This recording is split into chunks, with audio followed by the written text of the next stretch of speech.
안녕하세요. 오늘 저희가 당신과 함께 깊이 파고들 자료는 이성근 목사의 함께하는 것이라는 제목의 설교 영상입니다. 이게 정말 흥미로운 게 우리 삶에 개입하시는 하나님이라는 존재를 선을 넘는 침범이라는 어찌 보면 좀 도발적인 관점으로 풀더라고요. 맞아요. 그 표현 자체가 굉장히 강렬하죠. 침범. 그래서 오늘 저희의 목표는 이 종교적인 메시지를 넘어서 우리 모두가 가진 그 개인적 공간 있잖아요. 그 경계를 허물고 들어오는 의도된 개입 사이에 그 보편적인 긴장 관계를 한번 탐구해보는 겁니다. 네, 그 거대한 주제를 요셉이라는 한 청년의 이야기로 아주 생생하게 풀어내고요. 그렇죠. 한 개인의 딜레마로 시작해서 거대한 이야기로 확장되는 구조죠. 자, 그럼 이 흥미로운 관점을 한번 따라가 보죠. 놀랍게도 설교의 시작은 신학이 아니라 사회적 거리 이야기입니다. 네, 설교자가 1966년 문화인류학자 에드워드 홀이 정립한 사회적 거리 개념부터 딱 꺼내요. 이게 우리가 요즘 쓰는 그 방역 용어랑 시작이 좀 다르죠? 그렇죠. 원래는 그게 아니라 인간이 본능적으로 자기를 보호하려고 타인이랑 유지하는 심리적인 공간, 눈에 보이지 않는 개인 영역 같은 개념이라는 거죠. 네, 각자 투명한 비눗방울 안에 들어가 있는 셈이랄까요? 그리고 그 비눗방울의 크기가 관계에 따라 달라진다는 게 핵심입니다. 아, 그 네 단계로 나눈 거요? 맞습니다. 가장 안쪽 46cm 이내는 친밀한 거리, 가족, 연인 같은 극소수만 들어올 수 있는 아주 사적인 영역이죠. 여기가 침범당하면 우리는 엄청난 불쾌감이나 위협을 느끼고요. 그 다음이 개인적 거리, 사회적 거리, 공적인 거리 이렇게 멀어지는 거고요. 네, 맞습니다. 설교에 나온 예시들이 이걸 정말 쉽게 이해시켜 주더라고요. 특히 그 붐비는 지하철 얘기요. 아, 그거 정말 공감되죠. 사람들이 왜 약속이라도 한 듯이 서로 시선 피하고 스마트폰만 볼까? 이게 바로 그 친밀한 거리가 강제로 침범당하니까 시선이라도 피해서 어떻게든 심리적 공간을 지키려는 무의식적인 방어 기제라는 분석, 정말 무릎을 탁 치게 되더라고요. 아주 정확한 관찰이죠. 그리고 현대사회는 갈수록 이 개인의 비눗방울을 존중하는 쪽으로 가고 있잖아요. 맞아요. 예전엔 당연했던 기숙사 4인실이 요즘엔 2인실, 1인실로 바뀌고 또 불쑥 전화 거는 것보다 카톡으로 먼저 약속을 잡는 게 예의가 된 것도 다 같은 맥락입니다. 그렇죠. 결국 우리는 누군가 내 영역을 허락 없이 침범하는 걸 아주 불편하게 여긴다는 거네요. 네, 바로 그겁니다. 침범은 곧 불편함인 거죠. 바로 이 침범이라는 키워드를 가지고 설교가 마태복음에 나오는 요셉 이야기로 성큼 들어갑니다. 아주 평범하게 살아가던 한 청년의 삶에 일어난 그야말로 거대하고 일방적인 침범 사건을 다루기 시작하는 거죠. 네, 여기서 당시 유대사회의 약혼이 어떤 의미였는지를 먼저 알아야 요셉의 고뇌가 훨씬 입체적으로 다가옵니다. 이게 지금 우리가 생각하는 약혼이랑은 무게가 완전히 달랐다고요? 완전히 달랐죠. 법적으로는 결혼이랑 거의 똑같은 효력을 가졌어요. 약 1년 정도의 약혼 기간을 두는 중요한 이유 중 하나가 신부의 정절을 확인하는 의미도 있었거든요. 아, 그런 의미가. 그렇습니다. 그래서 이 기간에 신부가 임신을 한다? 이건 그냥 율법적으로나 사회적으로나 완전한 파멸을 의미하는 사건이었어요. 그런데 그 상상조차 할 수 없던 일이 자기 약혼녀 마리아에게 벌어진 겁니다. 요셉의 충격이 어땠을지. 설교는 이 상황에서 요셉 앞에 세 가지 선택지가 있었다고 분석하죠. 네, 첫 번째가 가장 간단하고 명료한 율법대로의 선택. 신명기 22장 율법에 따라서 약혼한 처녀가 부정을 저지르면 돌로 쳐 죽이는 거. 성경이 요셉을 의로운 사람이라고 묘사하는데 당시 의롭다는 건 율법을 잘 지킨다는 의미였으니 이건 충분히 가능한 선택지였을 겁니다. 그러네요. 두 번째는 정반대로 율법을 어기는 선택. 네, 그냥 모든 걸 다 덮고 마리아와 결혼하는 거죠. 하지만 이건 하나님의 말씀을 정면으로 어기는 행동이고 또 평생 내 아이가 아닌 아이를 키워야 하는 그런 개인적인 고통도 따르고요. 신앙적으로도 인간적으로도 너무 힘든 길이네요. 그렇죠. 그리고 세 번째, 바로 요셉이 실제로 마음먹었던 방법. 조용히 파혼하는 것. 이게 참 요셉이라는 사람의 성품을 보여주죠. 그러니까요. 최소한의 증인만 불러서 파혼 증서를 써주되 사유는 밝히지 않는 거죠. 마리아의 생명은 살릴 수 있는 최선의 배려지만.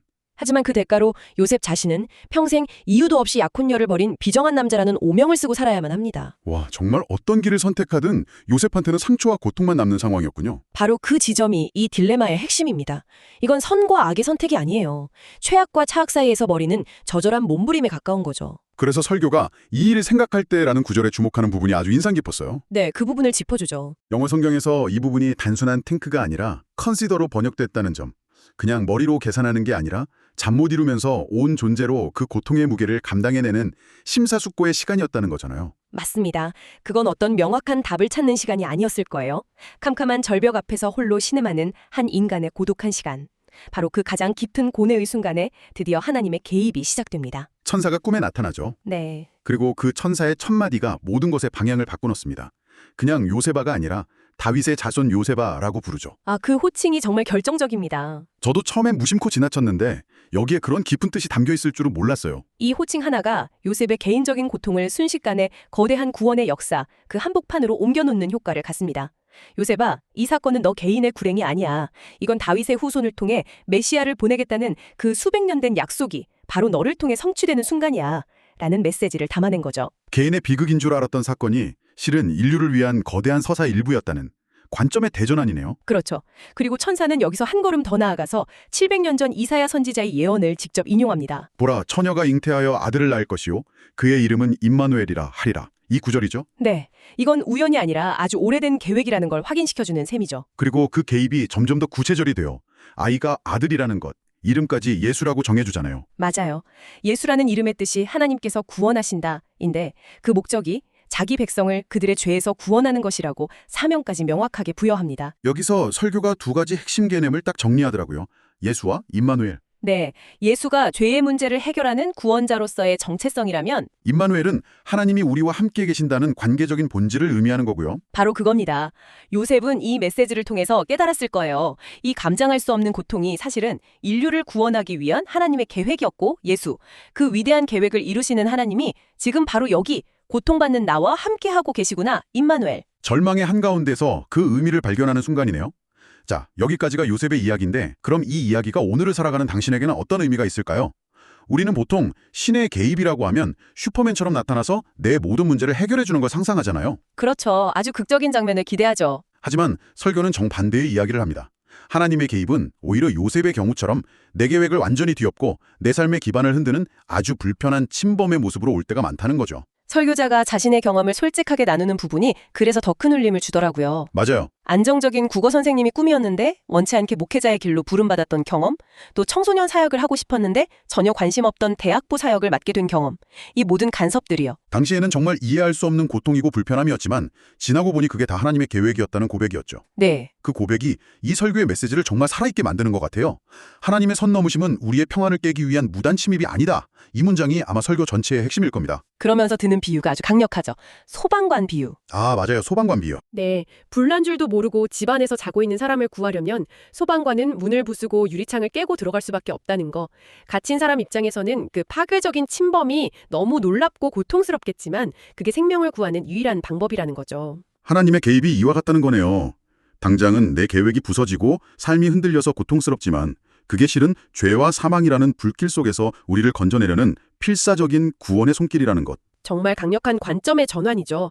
내 삶의 문제라고 생각했던 것이 실은 하나님의 구원의 과정일 수 있다는 거. 결국 이 역설을 받아들일 때 우리는 하나님의 임재, 즉 임마누엘을 가장 깊이 경험하게 된다는 결론으로 이어지고요. 맞습니다.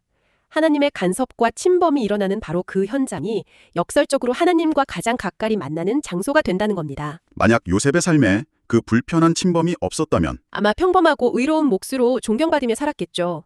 하지만 그는 성육신하신 하나님, 즉 임마누엘이신 그리스도를 30년간 가장 가까이에서 지켜보고 양육하는 그 경이로운 특권은 결코 누리지 못했을 겁니다. 그 불편함을 순종으로 끌어안았을 때 누구도 경험하지 못한 가장 큰 은혜의 주인공이 된 셈이네요. 오늘 우리는 사회적 거리라는 현대적인 개념에서 시작해서 우리 삶의 선을 넘어 개입하시는 하나님의 사랑이라는 깊은 주제까지 함께 탐험해 보았습니다. 오늘 나눈 이야기의 핵심을 정리하자면 이렇습니다. 하나님의 간섭은 때로 내 삶의 계획을 송두리째 흔드는 고통과 불편함으로 찾아올 수 있다는 것.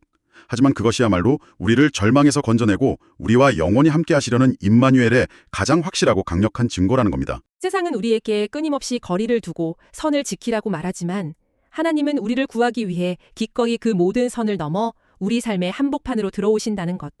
이 놀라운 사랑의 역설이 오늘을 살아가는 당신의 삶에 깊은 위로와 통찰을 주었기를 바랍니다. 마지막으로 당신이 혼자 더 깊이 생각해 볼 만한 질문 하나를 던져드리고 싶습니다. 이 설교는 천사의 메시지를 들은 요셉의 즉각적인 순종에 초점을 맞춥니다. 정말 위대한 믿음의 결단이죠. 하지만 천사가 나타나기 전까지 어떤 신의 음성도 들리지 않는 그 막막함 속에서 홀로 이 일을 생각하며 고뇌하던 그 밤의 시간들은 우리에게 무엇을 말해줄까요? 명확한 답이나 해결책이 보이지 않는 고통의 한복판에서 그저 신음하며 버텨내는 그 과정 자체가 어쩌면 신앙의 또 다른 중요한 본질은 아닐까요?